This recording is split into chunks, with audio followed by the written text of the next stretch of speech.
Salut tout le monde, ici Steve et Caroline pour le projet Philosophie Nomade. On s'est dit il était temps quand même de venir donner quelques nouvelles.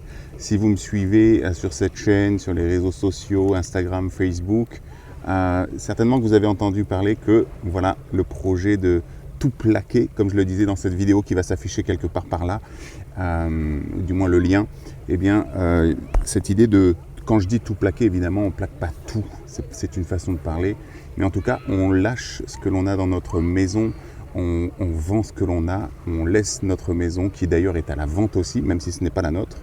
Et on décide de partir sur les routes d'Europe pour travailler en voyageant. Depuis que j'ai fait cette première vidéo pour annoncer qu'on partait, on n'a pas produit de nouvelles vidéos parce qu'il s'est placé énormément de choses. Et donc, on va juste faire un point ici, pour ceux qui veulent nous suivre, sur... le véhicule. Sur le choix du véhicule. Oui. Donc c'est toute une aventure que de choisir un véhicule pour ce genre de projet. Donc l'histoire du véhicule, c'est quoi? Est-ce que tu veux commencer à en parler peut-être? Pendant que je me bats avec une moule. Je vais juste vous montrer. On est assis au milieu des moules quand même. D'accord? Donc c'est pas une blague, il y a une moule qui m'agresse. Alors allons-y. Alors, au niveau du véhicule, quoi dire? Donc, nous sommes partis visiter des magasins spéciaux camping-car en se disant nous allons aller regarder pour se mettre en tête ce qui se faisait. Ça, c'était en mars. C'était en mars? Oui. C'est que juste après qu'on ait annoncé qu'on partait. Et qu'est-ce qui s'est passé? À la sortie, à 19h, on avait signé pour un camping-car. Mais pas le petit camping-car, quoi. Alors, le très grand camping-car, plus de 7 mètres, tout équipé, au top. Ouais, une super occasion en fait. C'est un camping-car qui était neuf, qui a été utilisé pour faire quelque chose comme 2000 km. Et les personnes qui ont utilisé ce camping-car n'étaient pas satisfaits d'une bricole qu'il y avait à l'intérieur qui faisait un petit peu de bruit. Donc ils l'ont ramené, mais du coup, le véhicule avait perdu 10 000 € sur son prix d'origine. Donc on a voulu sauter sur cette occasion, un truc de 7 mètres. Je vous mets ici les images en illustration. Et 50 000 € à peu près, 55 000 €. Et on est parti pour signer le bon de commande sur ce camping-car. Et nous voilà donc les heureux propriétaires de ce véhicule Philosophie Nomade qui va faire le tour d'Europe, voire même le tour du monde, voire même le tour de l'univers, parce que réellement on est hyper chaud, bouillant, motivé. Ah ouais, on était ouf. On était comme des gamins avec notre cadeau là, on n'en pouvait plus. Et le propriétaire, les propriétaires du magasin de véhicules étaient géniaux, hyper accueillants, hyper souriants, hyper enthousiastes par rapport à notre projet. Parce que juste avant, on avait été dans un magasin, le type, je vous le dis, une gueule de crise cardiaque. Vous arrivez là-bas, vous avez un rêve, le type, juste, c'est un cauchemar, ça devient un cauchemar, c'est plus un rêve. Ah il nous le pète complètement le rêve. Donc on a fait le tour du parc, on est parti en courant, et juste un peu plus loin, on a trouvé ces gens-là qui sont réellement adorables. Donc nous voilà partis, tellement adorables qu'on a signé pour 55 000 €. Et puis, qu'est-ce qui s'est passé? Eh bien, il s'est passé que, alors c'est pas la banque, c'est un organisme de crédit ne nous a pas suivis. Pour la simple et bonne raison que un projet pareil, ça fait très peur. Et ça fait peur parce qu'on n'a plus d'adresse. On leur explique que nous, on vend tout, donc financièrement, on n'a pas les moyens de se payer ce genre de véhicule. Donc, on est obligé de leur expliquer qu'on n'aura plus de loyer, on n'aura plus de charges d'autres véhicules, on n'a pas de crédit, etc., etc. Et que normalement, ça tient largement la route pour financer le véhicule. Plus que largement, vous imaginez, c'est un loyer, un véhicule comme ça, c'était un loyer de quelque chose comme 600 ou 700 ou 800 € peut-être maximum. Donc même pas le loyer qu'on paye, ou tu juste pile poil le loyer qu'on paye aujourd'hui, mais sans les charges d'eau, de ci, de ça. Il y a d'autres charges évidemment, mais voilà. Toujours est-il qu'ils n'ont pas suivi. Ils ont dit non. Ouais, mais en fait... un peu déçu quand même. Sur l'instant, un peu déçu. On a essayé un peu d'insister, parce qu'on est comme ça, on insiste. Mais finalement, pas tant que ça, parce que on a senti que en réalité, c'était pas peut-être le bon véhicule. Et à partir de là, mes petits cocos, mes petits amis, mes petits chouchous, mes petits lapins, mes petits oiseaux, mes petits... Mais ça suffit, oui.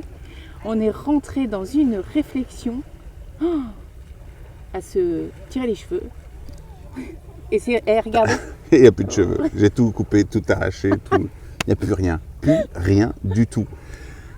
On s'est réellement pris la tête à se demander, mais qu'est-ce que finalement on va prendre comme véhicule? Est-ce que c'est un camping-car qu'il nous faut, un truc de 7 mètres ou 6 mètres? Est-ce que ça va être pas trop grand, pas trop petit?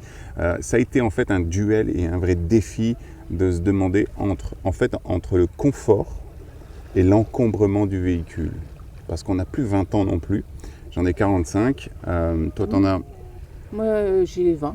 20 ans. Et donc, j'ai plus 20 ans. Et du coup, j'avais besoin d'un véhicule dans lequel j'allais peut-être pouvoir bien dormir. Enfin, j'avais besoin d'être rassuré et je pense que j'ai toujours besoin d'être rassuré. Mais il y a réellement une prise de conscience que voilà, on n'a plus 20 ans, c'est vrai, on ne peut pas dormir comme ça, même le sol, pendant longtemps. Donc, comme l'idée, c'était quand même de vivre que dans ce véhicule, et en même temps, on est pris de liberté. C'est-à-dire cette difficulté de... pouvoir aller au maximum, se garer un peu. Alors quand on dit partout, on sait très bien qu'on ne pourra pas aller partout, mais avec un véhicule de 7 mètres, rentrer dans une ville, c'est un peu plus compliqué qu'avec un camion par exemple, parce que nous on a été propriétaire d'un Volkswagen T3, donc on avait l'habitude de pouvoir un peu circuler comme on voulait avec. Donc, c'est des contraintes en fait. Le 7 mètres nous a fait prendre conscience que ça allait être énormément de contraintes.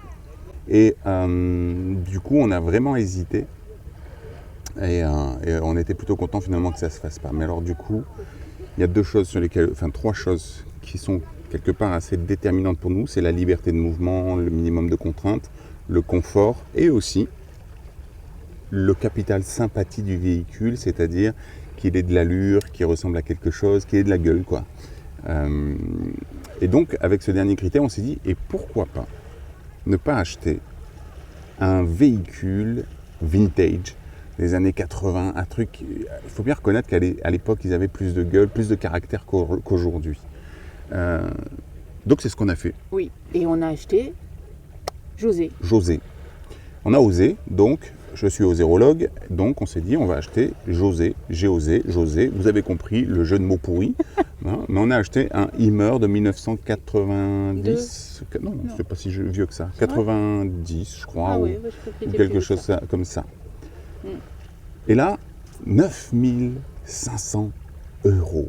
Ça veut dire qu'on a un peu de marge pour derrière le monter comme on veut, parce que je vous rappelle aussi que l'important pour nous, c'est d'être autonome en électricité, de pouvoir être au maximum autonome. Évidemment, après, en eau, etc., il faut toujours pouvoir se recharger, mais en électricité, l'idée, c'est de mettre des panneaux solaires, d'avoir une bonne isolation, d'avoir de la lumière tout le temps, de charger nos ordinateurs, puisqu'on travaille en voyageant.